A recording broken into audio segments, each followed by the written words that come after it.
السلام علیکم ورحمۃ اللہ وبرکاتہ۔ آج جمعہ کا دن ہے اور یہاں UAE یونائٹڈ عرب امارات یعنی میں جہاں پر ہوں دبئی میں اس وقت دن کے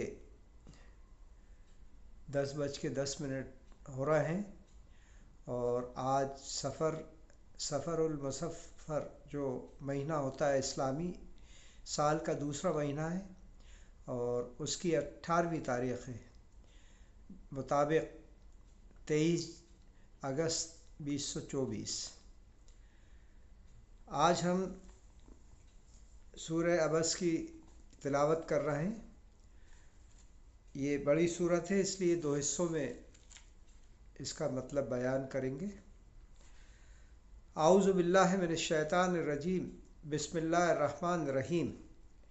عبس وتولی ان جاءہ الاعمی وما یدریک لعلہ یزکی او یذکر فتنفع الذکری اما من استغنی فانت لہ تصدی وما علیک الا یزکی واما من جاءک یسعی وہو یخشی فانت عنہ تلہی کلا انہا تذکرۃ فمن شاء ذکرہ فی صحف مکرمۃ مرفوعۃ مطہرۃ بأیدی سفرۃ کرام بررۃ قتل الانسان ما اکفرہ من ای شیء خلقہ من نطفۃ خلقہ فقدرہ ثم السبیل یسرہ ثم اماتہ فاقبرہ ثم اذا شاء انشرہ۔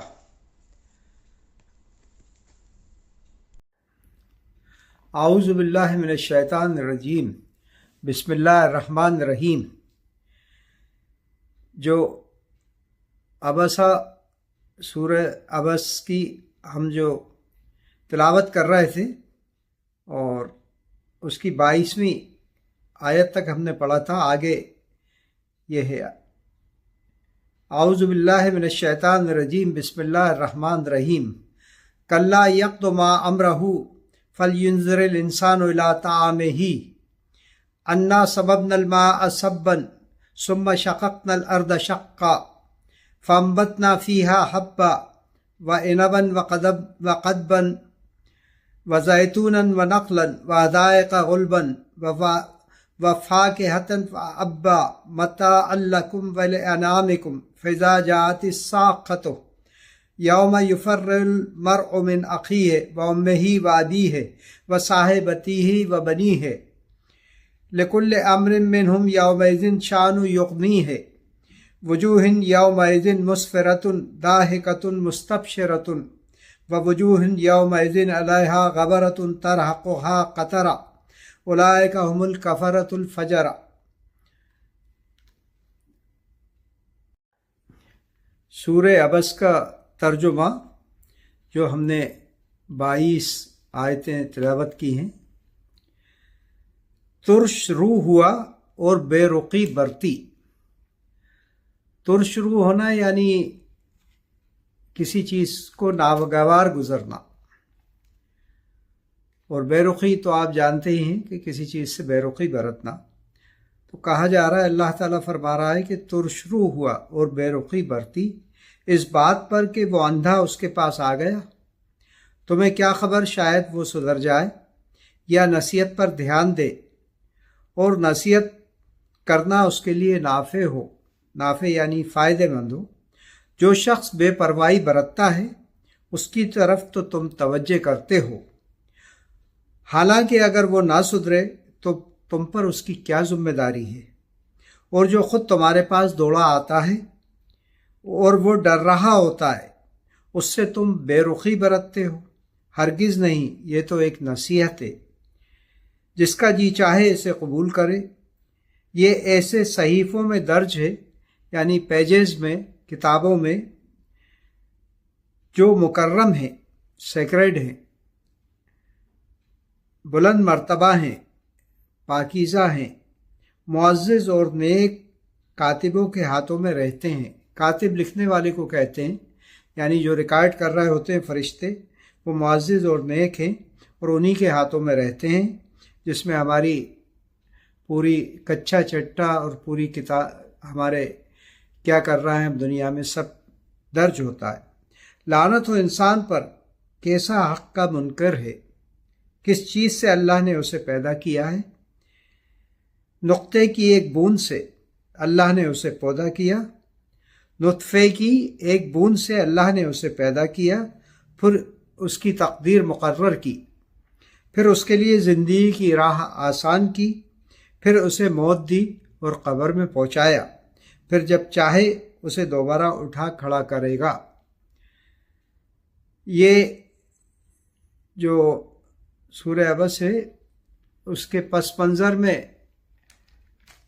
جو حدیثوں سے اور ہمیں پتہ چلتا ہے کہ ایک وقت حضور صلی اللہ علیہ وسلم جب دعوت کا کام کر رہے تھے اور قرآن لوگوں تک پہنچا رہے تھے، تو اس وقت انہوں نے مکے کے کچھ بڑے لوگوں کو اکٹھا کرا تھا اور ان کے سامنے قرآن پیش کر رہے تھے۔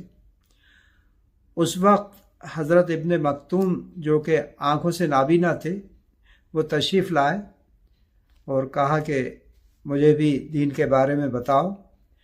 تو اس وقت شاید حضور صلی اللہ علیہ وسلم کو کچھ ناگوار گزرا ان کی بات، کہ بیچ میں جو انٹرپشن آئے ان کی، حضور صلی اللہ علیہ وسلم جو تلقین کر رہے تھے ان مکے کے بڑے لوگوں کو، اور ایک عام آدمی وہ بھی اندھے آ گئے، تو شاید کچھ ایسا ناگوار گزرا ہو جس کی وجہ سے یہ صورت نازل ہوئی۔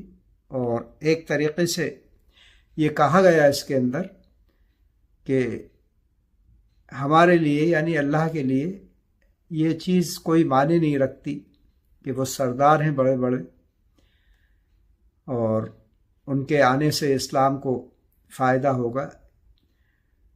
ہمیں تو صرف یہ دیکھنا ہے کہ جو سچے دل سے اللہ کی طرف دوڑ رہا ہے، اس کے پیغام کی طرف دوڑ رہا ہے، قرآن کی طرف دوڑ رہا ہے، اس کے پیغمبر کی طرف آ رہا ہے، وہ زیادہ ویلیبل ہے، چاہے وہ اندھا ہو، لنگڑا ہو، معذور ہو، غریب ہو۔ جو دل سے اللہ تعالیٰ کا قائل ہے، اپنے رب کو پہچان رہا ہے، وہ ڈر رہا ہے۔ ڈر اس بات سے رہا ہے کہ ایسا نہیں کہ اگر میں اس چیز کو قبول نہ کروں یا میں ٹھیک سے اس دعوت پہ نہیں چلا تو مجھے آخرت میں نقصان اٹھانا پڑے۔ تو یہ ڈر اللہ تعالیٰ کے یہاں بہت زیادہ معنی رکھتا ہے۔ اس لیے حضور صلی اللہ علیہ وسلم کو ایک طریقے سے وارن کیا گیا کہ آپ ان لوگوں کے اوپر زیادہ وقت نہیں لگائیں، بلکہ جو دل سے آپ کی دعوت قبول کرنا چاہ رہا ہو ان پہ زیادہ متوجہ ہوں۔ ان کا ایمان لانا یا نہیں لانا آپ کی صحت پہ، آپ کے اوپر اس چیز کا کوئی اثر نہیں ہوگا۔ دھیان دیں، نصیحت پہ نہیں دیں۔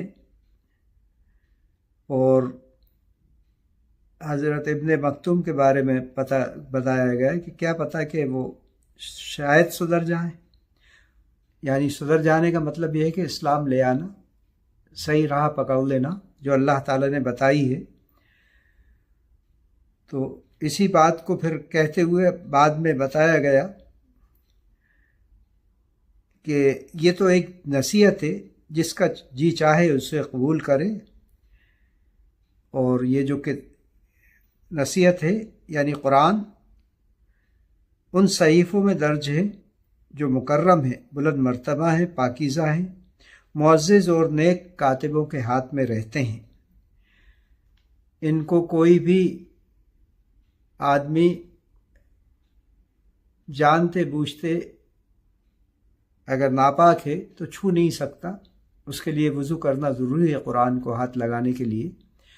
اور یہ قرآن کے بارے میں ہی سب بتایا گیا کہ یہ ایسے معزز کاتبوں کے ہاتھ میں رہتا ہے جو اللہ کے یہاں بلند مرتبہ ہے۔ پھر کہا گیا لعنت تو انسان پر کہ حق کا منکر ہے، یعنی جو بھی حق آتا ہے اس کو نکارتا ہے، اور یہ نہیں دیکھتا کہ اللہ تعالیٰ نے اس کو کس چیز سے پیدا کیا ہے، کتنی حقیر اس کی پیدائش ہے، یعنی جو نطفہ ہوتا ہے اس کی بوند سے پیدا کیا گیا، پھر اللہ نے اس کی تقدیر جو مقرر کی، اچھائی برائی جو بھی چیز ہے اس کے گلے میں ڈال دی گئی، پھر اس کے لیے زندگی کی راہ آسان کر دی، یعنی تمام وہ چیزیں دنیا کے اندر پیدا کر دی جو ہمارے لیے نافع ہیں، نفع دینے والی ہیں، جو ہمیں ہماری ضرورت ہیں۔ اللہ تعالیٰ نے اس دنیا میں ہر چیز موجود کر دی ہے، پیدا کر دی ہے، یعنی ہمیں کوئی ایسی چیز کی ضرورت نہیں ہے۔ آج تک دنیا میں یہ نہیں ہوا کہ یہ چیز ہونا چاہیے تھی اور وہ اس دنیا میں نہیں ہے۔ اللہ تعالیٰ نے ایک ایک چیز کا خیال رکھا۔ پھر آگے بتایا کہ اور یہ پوری زندگی گزار کے موت کی طرف روانہ ہو جاتا ہے، اور موت آنے کے بعد قبر میں داخل ہو جاتا ہے، اور ہم جب چاہیں گے، قیامت کا علم تو اللہ ہی کو ہے، وہ جب چاہے گا اس کو زندہ کھڑا کر دے گا۔ وآخر دعوانا ان الحمد للہ رب العالمین۔